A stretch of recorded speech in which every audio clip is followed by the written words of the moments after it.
Hello everybody, welcome to another video. Today I'm going to be showing you two games, hopefully. This first video that I'm going to be uploading at about, I would guess, 4 o'clock will be showing my very first game of the day, which is the second round of the British Chess Championship qualifying event. So having won the first game as black, I now had to play as white against somebody who's about what their rating indicates at the top of the screen, a mid-1600 player. And on chess.com I very rarely play on the server, so my rating is a lot lower than it should be. This player that I'm facing, though, is pretty useful. Their rating of 1600 doesn't mean I can underestimate them. And I really wanted to conserve energy for the game, which will be starting at 7 PM on the 19th of December. That will be a lot tougher, I think, if you just judge by rating. So wanted to win the game fast. I played c4, knight f6, knight c3, e6. And here, most players who do the English would play a move like knight f3 or g3, even d3 or e3 are both playable, and you could also transpose to d4, where it could turn into a Nimzo-Indian or a Queen's Gambit declined. But I played a very active move, e4, where I have designs to play knight g to e2, followed by a fincasso of my light squared bishop with g3, bishop g2, if black plays a move like c5. And the thing I was hoping for was d5, which looks very natural for black to play. And I had this in the British Major Open 2018. So the line goes e5, d4, then we both take each other's knights, and I am meant to take on c3. I could take on g7 as well, but then it gets into a line I don't really like. And here, not to go too long into the theory, but essentially white gets a bit more space. Black will eventually have to push their pawn to e5, and I quickly gain time on black's queen and force their knight into a strange position. And the game I had with a 2300 level player was this position where I played queen to a4 check, and black played the very best move, bishop d7, which I hadn't really been looking at in the game, because if they play knight d7, which looks far more natural and there's greater harmony between black's pieces, their hopes are dashed of having a good setup with queen takes d7 check, which I'd found over the board. Whichever way they take, I will have a way to win back the queen that I've sacrificed, and also winning the e5 pawn, which will be my claim to advantage. So if king takes, I would play a fork, knight to e5, win the queen, and then simply have a trade of pieces where I clearly have some advantage. Whether it's enough to win is another matter, but I can't be worse by a long way. And if they took with the bishop on d7, then I can play bishop takes queen, and fortunately for me, I can take on e5, because if black plays f6, g6 will drop and their rook will be attacked. So the best move for black is keeping their two bishops, and then I retreat without losing any of my own pieces. And here I'm also comfortably thinking that I have the advantage here. In the game, my opponent did not go in for this very theoretical double-edged game, which could result. Instead, my opponent, Mark Buswell, decided to play a very sensible move, I think, knight c6. And here he's essentially saying that he can play d5 later on, or he can play bishop b4, or even moves like d6. And he hasn't done anything wrong at this stage. So therefore, I felt it was in my best interests to have my pawns lined up on c to e. I've got a nice space advantage, and I was thinking that d5 would happen in the game. But instead, he surprised me. He played bishop b4. Unfortunately for Mark, I have actually done a bit of prep in this line.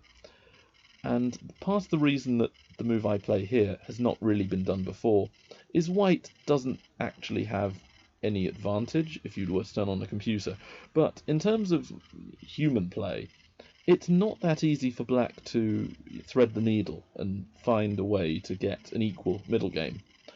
I played bishop d3, and the plan is that if black plays a fairly solid move like d6, knight to e2 to defend my d4 pawn. I could also go knight f3 as well, which is apparently a little bit more accurate, but this also prevents my pawns being, or at least it discourages my pawns being doubled, I should say.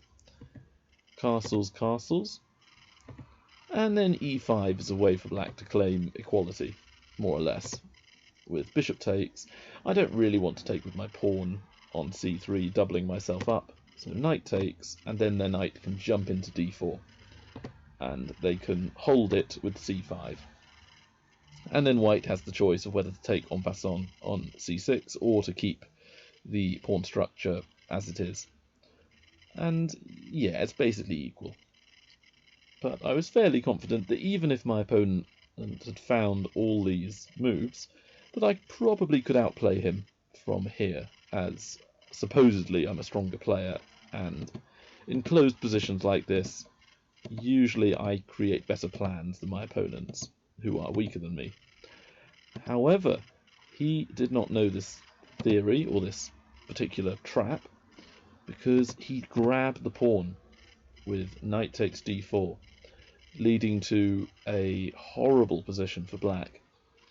e5 is a very, very strong move here, because their knight on f6 has no squares.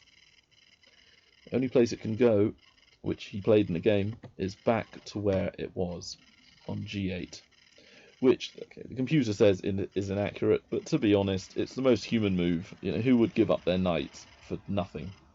This is clearly the most critical line, and if I don't find the right move, then black is a pawn up, and I have potentially thrown away anything, any kind of advantage or plan that I had.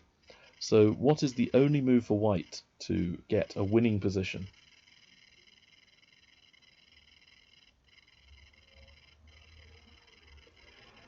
It's a move which is often seen in the French Vinava, and the bishop on b4 is also a feature of the French, but this is a greatly inferior version, with queen g4 attacking that knight on d4 and the pawn on g7, winning the rook.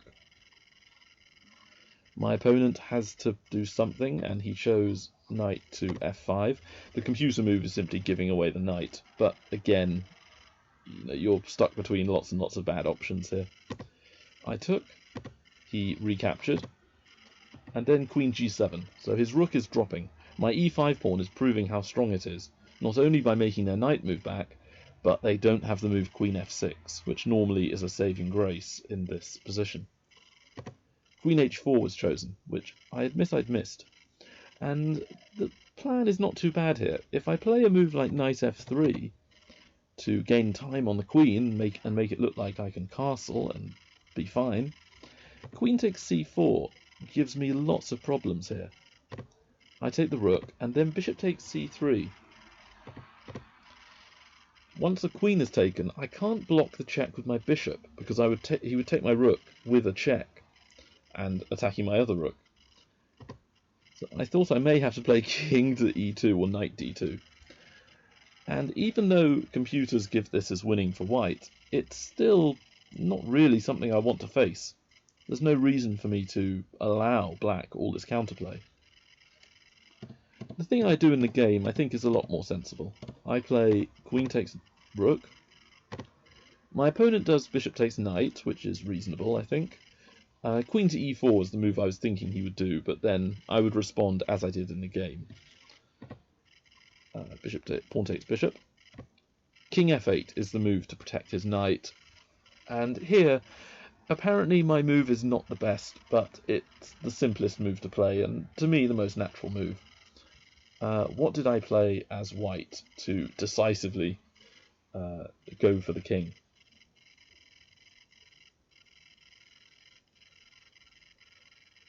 I played the move bishop to a3 check. If the king were to move, I take the knight checkmate.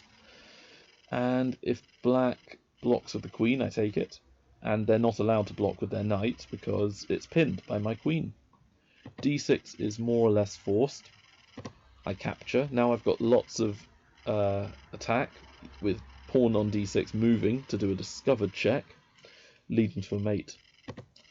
And, okay, the computer gives c5, but to be honest, at plus 8.5, it's enough to win. If queen takes c4, I also have the very nice checkmate, d7 check, with black having the only move, queen takes bishop, and then instead of capturing on c8, which could lead to complications, I can promote on d8 to another queen with a checkmate. So all this is horrible, and black played a move. He played queen e4 check, and it's, I don't know if you can see on the right hand side, it says inaccuracy, which again is a bit harsh. It's plus 13.5, so pretty much anything black does is winning immediately for white. And here, just like in the previous line, I would play knight to e2, which is what I did. And I think this was a good time to resign, because pawn d7 is such a strong move that there's not much my opponent can do about it. The computer gives the move c5, and then after d7, to make things even more horrible, they have to play king e7, because in this position, if they take with their bishop on d7, I take check on c5, and black doesn't have any way to avoid mate or lose their queen. So the best move is to try and get the king out of danger, and then a move I would definitely not have played in the game, apparently castling queenside is strongest, to add another piece into the attack. And I'm not going to show the entire computer line because it's kind of pointless. Shows how strong my win is though. And here, yeah, taking the rook, and there's not really anything black can do. They're down 2 rooks, even with the capture of my knight. And again, I have so many moves. I've got rook takes bishop as well, which is a move I had considered. And if not, I can play rook h to e1 or queen takes pawn on a7, and it's game over.